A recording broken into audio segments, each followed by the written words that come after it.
I'm good at one thing, business. For the last 7 years, I've been obsessed with self-development, leadership, and growing my different businesses. Every day, people ask me to mentor them and are willing to pay me money to do so. But in this video, I want to give it away for free. I'm going to give you everything that you need in order to start, scale, and grow your business, even if you're starting out with little to no funds. But if you can't stay focused for the next 5 minutes, then I'm sorry to break it to you, but business is just not for you.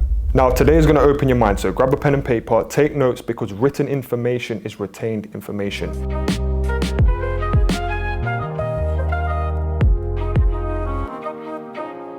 Now, let's face it, the school system corners you into a box and trains you to join the 9-to-5 rat race. I'm hoping today is going to give you the mindset shift that you need to become your own boss and achieve time and location freedom. Today I'm going to cover how to start a business with no money, the best business mindset to have, how to determine your strategy, how to sell, how to network effectively, how to build a power team, how to market your business, how to use social media for business, how to get investors, how to find a mentor, how to hire, grow and build, how to manage your cash flow. Chapter 1, starting your business with little to no money. Now guys, it's a very self-limiting belief that you might have if you think, oh, I don't have any money, so I can't start a business. I actually started out with very little money when I started out, guys. I saved and scraped together £6,000. I scraped and borrowed another £6,000, which allowed me to get onto the property ladder and start my property business. So you're gonna have to scrape together the money, guys. Now, you don't need lots of money to start a business. Some businesses, you don't even need any capital to start. For example, a social media management business, a video editing business, videography business. A lot of these businesses, the barrier to entry is so low that you can't give yourself the excuse of not having enough money to start a business. So get that out of your head. Now, of course, you wanted to open a hairdresser's, a barbershop. Yeah, you're gonna need to get a business loan, which we will come on to. But say, for example, when you're starting out, if you've got little to no money, try and think of a business model that doesn't require you to put down a lot of initial startup costs, okay? So how do you actually open a company? Now, there's 2 different ways you can do it. So when you open a company, you have to basically approach company's house and you have to say to them, I want to open this business. It's all online. So literally all you do is you go onto the company's house website, you pay, I think, £54 and you can open a company on company's house website. That's one way of doing it, okay? The second way of doing it is actually to get an accountant to open the company for you. Now, this is the way that I'd recommend. Reason being is because an accountant will actually do your yearly tax returns. So he'll open the company for you, they'll do your tax returns, they'll give you advice on a tax perspective, but you are gonna have to open the bank account yourself. But the accountant is gonna be great because they're professional. They do it all the time. They'll make sure you're on the right SIC code, SIC code. So basically what it is each business will be in different categories with Company's House. Company's House, guys, they are a governing body that you can open companies with, you can close down companies with, and you can basically log on online and see people's company accounts and things like that. So they're linked with HMRC. So opening the company with accountant, that's definitely my recommendation. Now, don't overpay for an accountant. We will come back to how to choose and find an accountant later on in this video, but opening the company, that's how you do it. You get an accountant to do it or you do it yourself. Now, with an accountant, how it works is they will charge you a yearly fee that you can pay monthly or you can pay yearly. So for myself, I like to pay monthly. I pay roughly £30 a month, guys. And my business has gotten quite large, one of my businesses. I actually own over 20 different companies. They're all property companies. And then I've also got a training and mentorship company. So on the property businesses, each company, he charges me £300 per year, okay? £30 a month, perfect. I'm not complaining, okay? So find a good accountant. What I would say is go online and check the reviews for the accountant. Get a quotation from the accountant before you tell him that you want to appoint them as your accountant. Make sure you get a quote beforehand and do lots of research on the firm, the accountant's name, do a ton of research and make sure that they've got good reviews online before you go ahead. So chapter number 2 is having the right business mindset. Now, mindset is everything, guys. If you are constantly focused on what you don't have and how broke you are, and how tired and run down you are, guess what? You're gonna become more broke, more tired, and more run down. Whereas if you're focused on what it is that you want, for example, you want your social media management company to be giving you passive income every single month. You want to be making 10 grand a month profit. It's doable. Focus on that. Get your mind into that place rather than this place, okay? So you want to be focused on what you want rather than what you don't want. Now, this is a law of attraction technique that you can 100% use in business and for your life. So the law of attraction is going to be something that you're going to need to start practicing every single day. Now, I will come on to this later on in the video, but also guys, the author of the law of attraction, Rhonda Bryan, she's got a lot of content. She's got podcasts, YouTube videos. Check her out, she's really good. I'll put her channel right here. Also, realize what you're getting into. Business is hard work, you know? If you want to be a boss, you want to have a large company or a small company, you need to realize that there are going to be stumbling blocks along the way. There are going to be times where, you know, your back's against the wall, the pressure is on, and you're going to have to really excel in those times. So get yourself ready for the challenges and realize that you're going to have to be very persistent with your goals and persistent with your business. So that's all about not giving up. And this leads me on to another mindset tip, which is be resilient. You need to be tough. You know, you need to be telling yourself, listen, I'm a warrior, not a worrier. You need to be strong, and when tough times come, you're already going to be ready for that because you've already prepped yourself mentally. If you're going to tell yourself, no, this business is going to be easy, guess what? That's not the right mindset to have, okay? So be prepared and be excited for the challenge, okay? Because challenges are going to come. Chapter 3, how to brand your business. Now, we're going to cover choosing your company name, logo, website, and social media branding. So the first thing we're going to cover is choosing your name. Now, guys, can really slow people down with their business journey. And I think a lot of people really do overthink this. Sometimes people have been trying to choose their business name for like a year and they've just not been able to think of a name. So they just think, I'm just going to give up. This actually happens. Don't be one of those people, okay? So set yourself a time limit. Say, right, I'm going to allow 2 weeks to decide on my business name. And what I want you to do is focus on just that one thing, choosing your business name.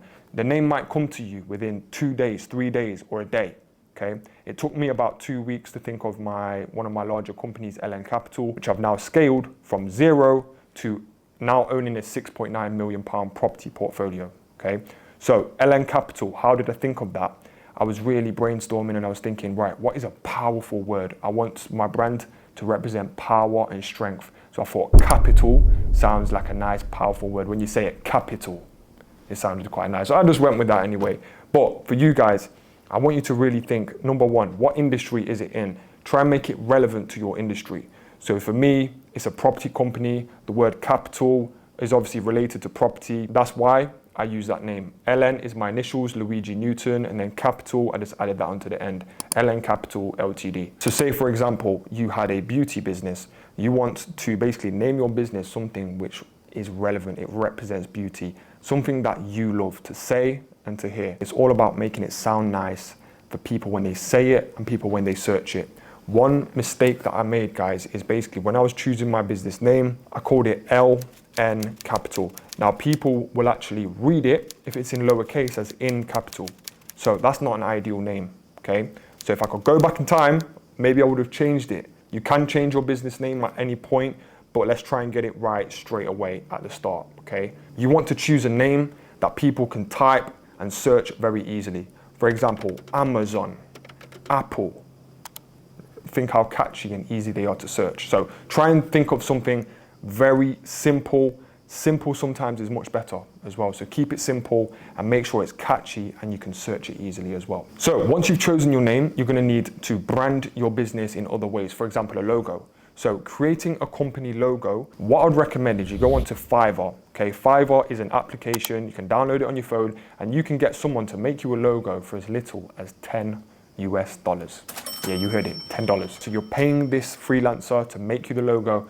And what they'll do is they'll send you multiple versions of the logo and then you can choose which one you like. When you're going through the app on Fiverr, it's going to ask you various different questions. It'll probably say something like, what is your company about? What is your branding colors? Have you got any ideas on logos that you like that we can try and make something similar for you? So all you do is, guys, fill out the questions and basically just submit it, pay the $10, or if you want to go for the top one, it might be $100, $50. They'll have different packages as well. So some of them, they'll be able to send you like 3 or 4, maybe 10 different logo designs, and you can choose which one you like from there.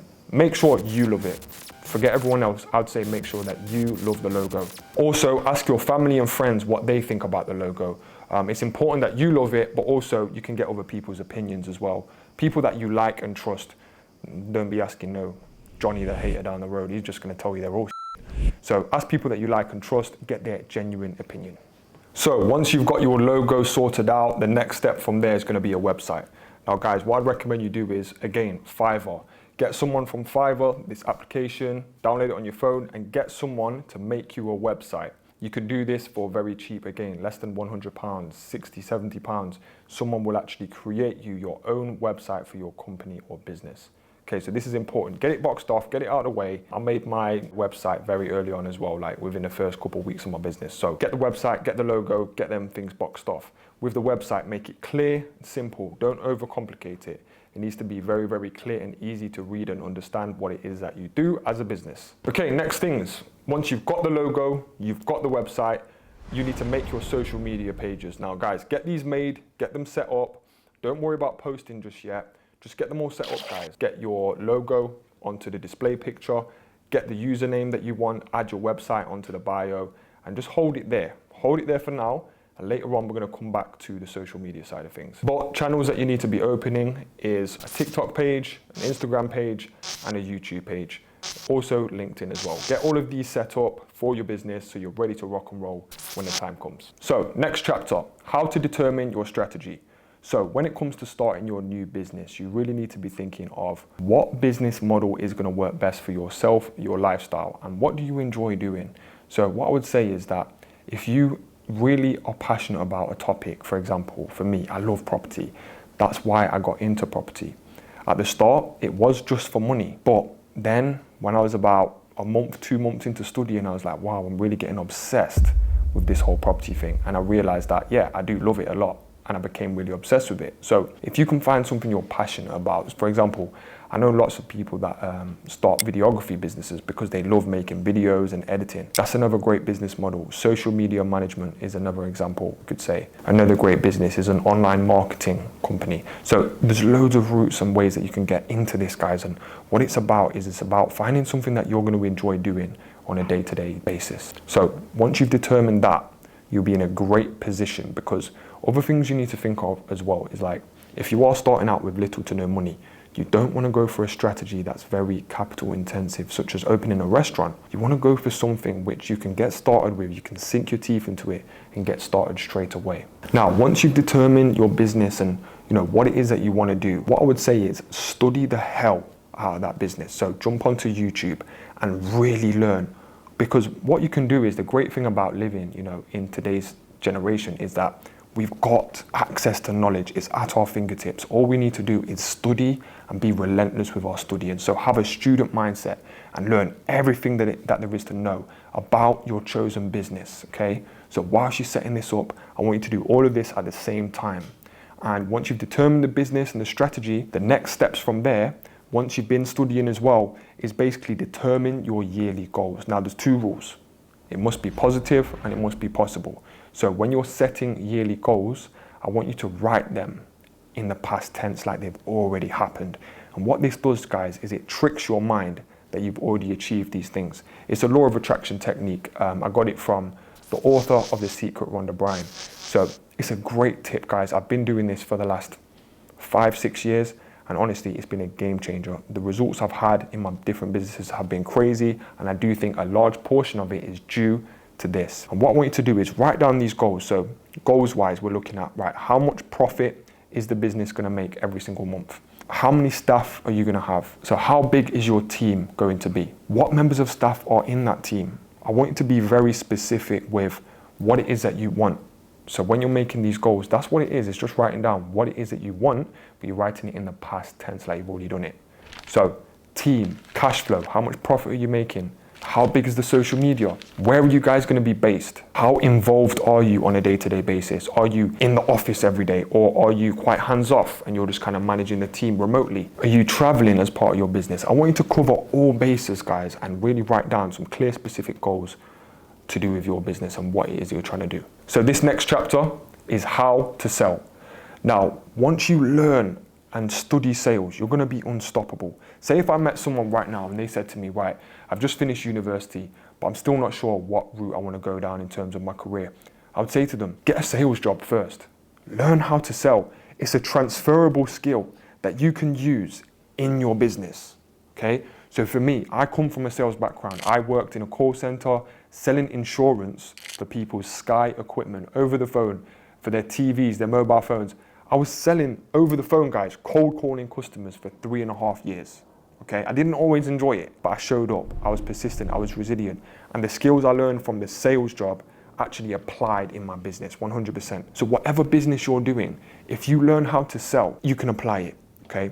Even if you're running a service-based business, for example, if you was running a videography company, you're still selling yourself and selling your services. It's just solving people's problems. That's what sales comes down to, is how can you solve someone's problem, all right?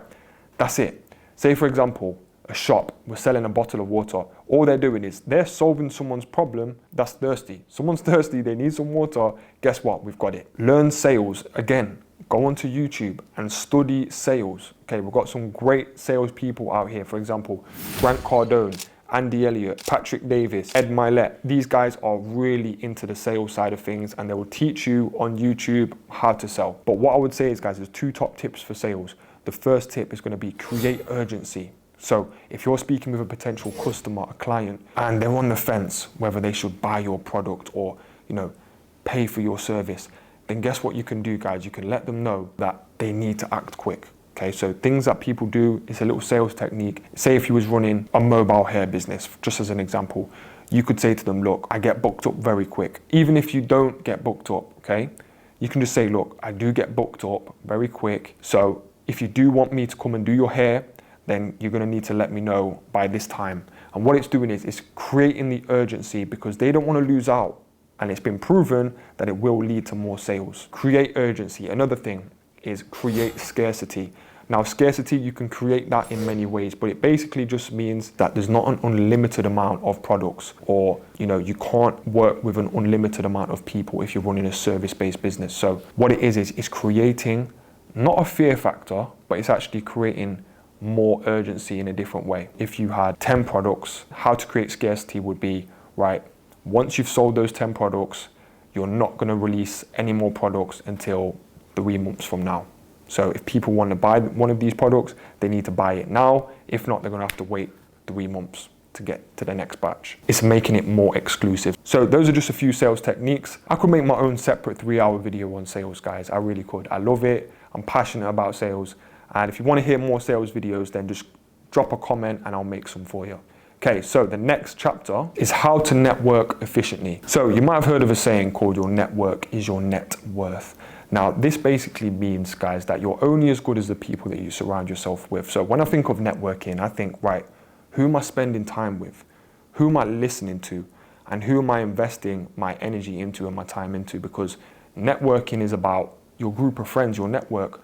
And also on a business level, is thinking, right, let's get out and let's meet some people and let's spend some time with some people that are doing a similar thing that I'm doing. So networking is a very powerful tool to get around specific type of people that are ultimately doing the same thing that you want to do. And it will level you up, okay? So say if you wanted to become the best jazz musician in the world, you started hanging around with other jazz musicians, yeah, guess what? They will teach you things. They'll give you tips and tricks. The little things they say, they're going to resonate with you.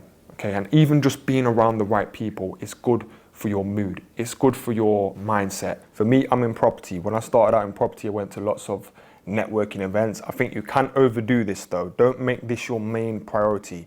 It's not, okay? The main priority is getting the branding, website going, opening the company, and getting going to the actual business. This is just something that's quite low down on the list, but it is important. Go to business networking events, okay? And meet people, take down their numbers. You need to go into a networking event and make sure that by the end of the event, everyone knows your name, what it is that you do, what you're about, okay? So have a business card, give that out, or give them your social media or even just your phone number. You'll have people there that you can speak to that are in the same niche as you. So that's business networking events. Okay, so how to build a power team. Now, when you're starting off your business, more than likely, it's just gonna be yourself or maybe a few people in that business, all right? So building a power team is something that's going to come over time. The more you grow as a company, the more the team is going to grow, because you're going to need more staff on board, and you want to be building like a team of absolute amazing people on your team. Recruitment is such a big part of business, guys, and what I would say is don't underestimate recruitment. You know, once you get things going with your business, you always want to be thinking, right, who do I need to get on board to go to that next level? What areas of the business can I outsource? So for me, in my property company, very early on, I was about a year into it, I actually realized that my weak point was admin. So what did I do? I got on an admin assistant on board. Initially, someone was working for me for free in exchange for knowledge. And then I ended up getting a different admin person I was paying per month. And then ever since then, so for the last 6-7 years, I've always had a person that does my admin for me. All right. So that's a good example of delegating tasks that you're not as good at, ultimately helping you grow the business. So admin assistants. Also, guys, for me, things like videographers and building a media team, these have been crucial. So even right now, I'm here with my head of media, who we're actually filming with right now. So having the right team in place is crucial, but it's not going to come fast. It's not going to come overnight. And you really do have to put in the work to recruit the right people. Hopefully the right people will gravitate to you because they like what you're doing. But at the same time, you need to put yourself out there. If you're not putting yourself out there and you're wondering why, you know, no one's reaching out to you that wants to work with you, then because you're not really out there. Okay, so money follows attention. Just remember that, guys. Write this down. Money follows attention. Now, how to actually build the team. So with recruiting, what I'd recommend you guys do is get very clear on exactly the job role, what it is, what's the job title, description of the job, and basically make an ad on Indeed. You can put, say, a £50 budget on there, a £100 budget to get listed and boosted to the top of the page. But say, for example, you wanted an admin assistant. You wanted them to be UK based, and you knew how many hours, you had clear roles and responsibilities for them.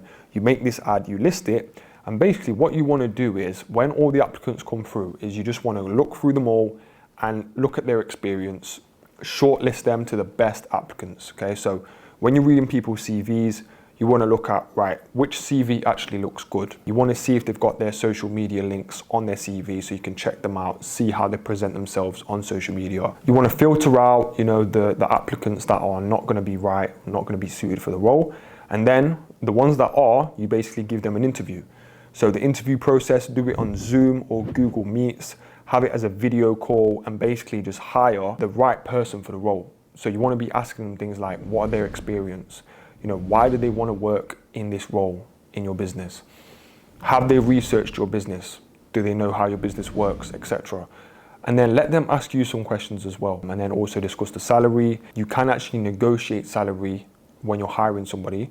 So for example, if someone wanted a role, but they didn't have enough experience, you could offer them negotiation with them on the salary. You could say, look, we want to pay a bit less, but you can move up over the years. That's one thing you could do. But what I would say is that you want to work with people that are driven, motivated, and you get on with them, positive attitudes. If someone's going to come and work in your company and you have to spend time with them, you don't want them to just be like, oh. You want people that are positive and they inspire you just being around them. So really be careful with who you're around, guys. It's so important. And I think when you're hiring staff, you need to keep that in mind as well. So building a power team. Now, obviously, it depends what business you're in. One thing you're going to need is a really good accountant. Now, this is going to be a crucial part of your power team. So when you're looking for an accountant, you want someone that's got good communication, someone that if you reach out to them and you request a call, you're going to get a call back on the exact same day. Okay, now one thing you can do as well, guys, is when you are building your power team, don't be afraid to get people on board on commission only, guys. And what commission only does, it essentially gives you the opportunity to have a staff member on board that only gets paid in line with their value. So a lot of the time when you've got a staff member on board, you pay them monthly. Sometimes, some months, you feel like you're not getting the value, okay? But with commission only, the staff only get paid when they give value to the business, okay? So for example, if it was a commission only sales role, they only get paid when they make a sale for your business. So that's one thing you could look into, guys, is having a commission only setup. So you could even have them as self-employed. So you don't even need to employ them within your business. They can be self-employed and they can just give you their services and invoice you when they've made a sale or done what it is that you want them to do. and then you just send them the money from your business account. That's another part about building a team, is consider doing commission only jobs. Also guys, you need to make sure that your team is on board with your vision. There is no point working with somebody and hiring somebody that literally just wants to show up, go home and get paid. You need someone, especially in the early years, that is literally there in the business. They believe in you. They know your vision. They know how big you want to take it. And you know, they like the business ethos. They like what you stand for. So all of these things are super important, okay? Because I've had stuff before where it's like they'll show up, they'll do bare minimum and go home. Be the last one in and the first one out, and do as little as you can for maximum pay. So this mentality, guys, I completely disagree with this. I think it's a load of bullshit. And if anyone's got this mentality that's watching, just click off my channel and never come back.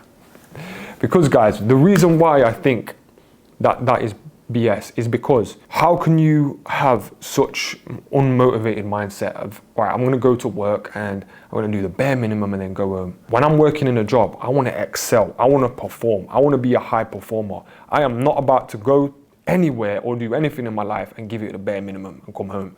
That is such a weak mindset. So I really do recommend that what you guys do is, no matter what you're doing, if you're in a job right now, saving to start your first business, if you're about to start your first business, no matter what you're doing, guys, give it your 100%. Seriously, guys, don't fall into that trap and that way of thinking. It's a negative, loserish way of thinking.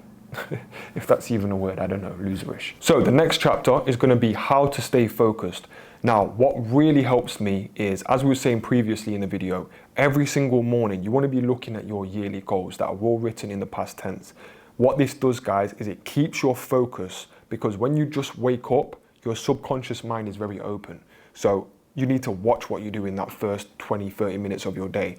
What I recommend you guys do is set a morning routine, a powerful morning routine that you can do, and it's going to set your day off correctly. So first thing that I like to do is look at my yearly goals, sleep out of my eyes, looking at the yearly goals. And what it does is it keeps me grounded, all right? And it's going to do the exact same thing for yourself. So that's something you can implement straight away, even if you're not ready to start your business yet. Implement that tip and watch your life change, seriously. So another way to stay focused is watch your circle. Now, I know a lot of these points, they do relate back to your environment and your circle, but honestly, it's so powerful being around the right people and watching your circle. What this means is that, have you ever been with a friend, right?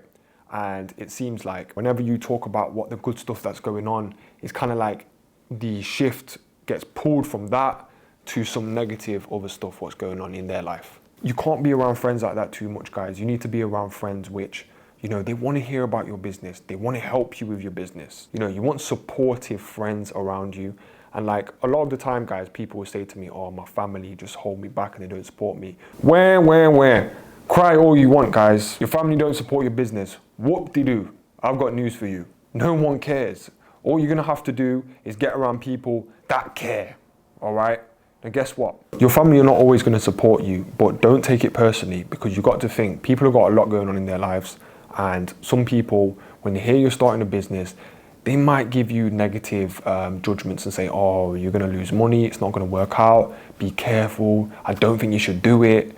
But don't listen, guys. If you've got it in your spirit to go out there and start a business, go for it, guys. And whilst you're young as well, is the best time to do it. But even if you are older, you're 60 years old, you should still do it. But just don't let your family hold you back on this, because it will take your focus away. Other things you can do to stay focused, guys, is practice meditation, go to the gym on a regular basis, because when you're doing things like working out or meditating or doing breath work, you're literally focused on one thing, okay? And this makes you very present and in the moment, and that is where you want to be.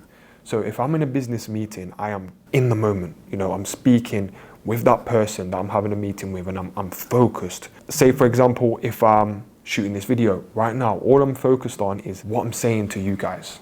Do you know what I mean? I'm present, I'm in the moment. And that's what focus is all about. It's about being present with whatever you're doing. Eliminate things that are gonna pull your focus away. So for example, I know a lot of people that I grew up with, and actually what was distracting them the most was video games.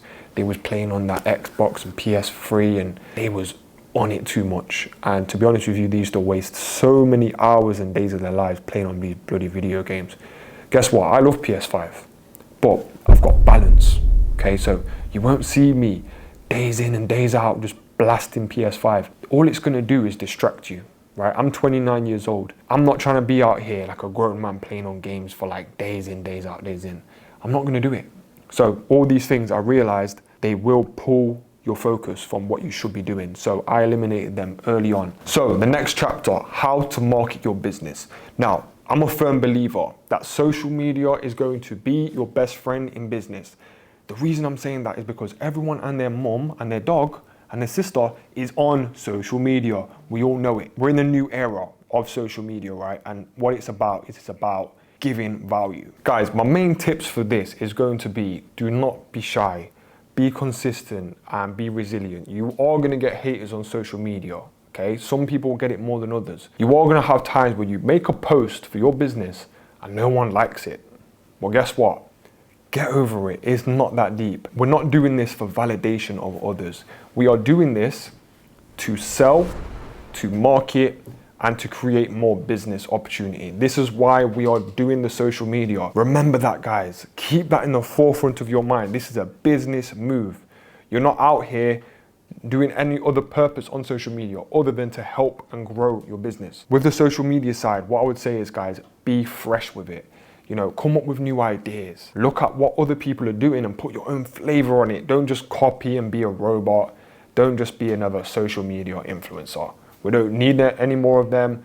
We need people that are giving actual value and showing fun and cool stuff and teaching people stuff online. So that's what I think we need more of. So my main tips with social media is whatever niche you are in, you need to be creating videos that are relevant to that niche. For example, if someone had a hot chocolate business, they want to be making videos like how to make hot chocolate, where is the best hot chocolate in the world, how is hot chocolate made, like reword the same kind of video and make multiple videos, guys. And like, say if someone had their store, in each of the videos, they kind of want to promo that in a way. Maybe at the end, maybe in the middle, they want to slip in the business into the actual video. What I'm trying to say is, guys, that whatever niche you're in, you need to cover all the topics within that niche. So with the social media side, hit TikTok hard, YouTube, Instagram, cover all of the bases and make sure that you are bold, okay? Because if you just there on some, this is my thing, it's probably not going to do as well. I'd say you need to really, don't be shy and actually be authentic online. Okay, so being authentic is what's going to get you further, I do believe. I don't have, you know, hundreds of thousands of followers, but I started from zero and now got like 17, 18,000 followers on Instagram. If you want to follow me, guys, my Instagram is @LNCapital. But I've built my whole brand on being authentic and real. So that's how I do it, guys. I think being authentic is key, so definitely do that. But ultimately, how to use social media in business is consistency. So figure out how you're going to actually film these videos and photos. Do you have a friend? Do you have a partner that can hold the phone for you? Get you one of these like iPhone mics, which you can basically get on Amazon for £20. Someone that's going to basically follow you around, film you and take photos for you. So once you have that in place, basically just try and say to them, look, I need you on this day, and this day. So when you're starting out from scratch, that is the best place to start with the social media side, because you can get great videos with just an iPhone and great photos, guys. You don't need the fancy cameras and all that. You can do it all with this and the £20 mics from Amazon. £20, guys, 20, £30, not much at all. Great investment. Other things as well to improve your social media, things like a ring light, £20, not expensive at all. This will just help your content come out better and it will look better online as well. Other things is introduce yourself in the videos, let people know who you are, because ultimately if you're on social media, there's two different ways of doing it. You can build a personal brand, which is where introduce yourself, let people know who you are, or you could just build a business brand, which is essentially you're not the face of it. You're basically showcasing the business rather than showcasing yourself and the business. So that's what I'd say, guys. Determine which strategy you want to go for, personal branding or, you know, just having a business brand. So how to get investors. Finding investors, the best way to do it is to put yourself out there, social media, networking events, and you want people to actually come to you. That is the best way to get investors, but you can't be shy. You can't be a shy person, not putting yourself out there and expect people to come to you. You have to put yourself out there and show what it is that you're doing. So they're my top tips on how to find investors. Now, structuring working with an investor, it depends what business you're in. You can either do a loan. So an investor would essentially loan your business some money, a private investor, or you could do some sort of partnership.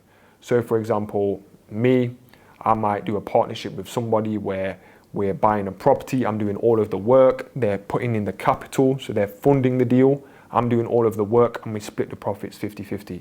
That's another way that you can work with an investor. You can do that in all different types of businesses. You do all the work, they fund it, and you split the profit rather than just borrowing investor money and paying it back over time. So there's two different ways there. But there is lots of different ways of structuring it with an investor. But how to actually find them is going to be through social media and through networking events. They're the two main ones that I'd recommend. How to find a mentor. Now, finding a mentor, you don't necessarily need a paid mentor. Sometimes you can make friends with someone and they will act as your mentor. So for me, early on in my property journey, I actually started a YouTube channel when I started interviewing different property developers. Now, this was giving them a lot of value. They was getting more exposure on their businesses and getting their name out there more. So it was helping them, but it was also helping me because I was able to pick their brain, make friends with them, ask them any questions I had about specific property questions, and they really helped me. So they actually became kind of my unofficial mentors over the years. So I did that with a few different property developers and it helped me with my business right now. That's a unique kind of way of doing it. You could do that kind of thing, but if you need to kind of pay for a mentor, you could do that as well. But if you're not in a position to pay for a mentor, then to be honest with you, the right people will come to you later on in your journey. But just think, it's got to be a win-win. So essentially a mentor should be someone that is doing what it is that you want to do and actually doing it. And you could either pay them money to be your mentor or provide some sort of value. So that's what you need to work out. What value can you give to them? Can you work for them in exchange for knowledge? Right, guys, to be honest with you, I could probably talk for another 2 or 3 hours, but I'm just not going to do it, guys. To be honest with you, I think we need to make another vid like this if you guys like it. If you like this video, then obviously like it, drop a comment, let me know if you want me to make a part 2, because I can literally keep going all night. My videographer is looking very sleepy over there in the corner. So we got to go, guys. But listen, like, comment, subscribe, and stay tuned for more videos just like this.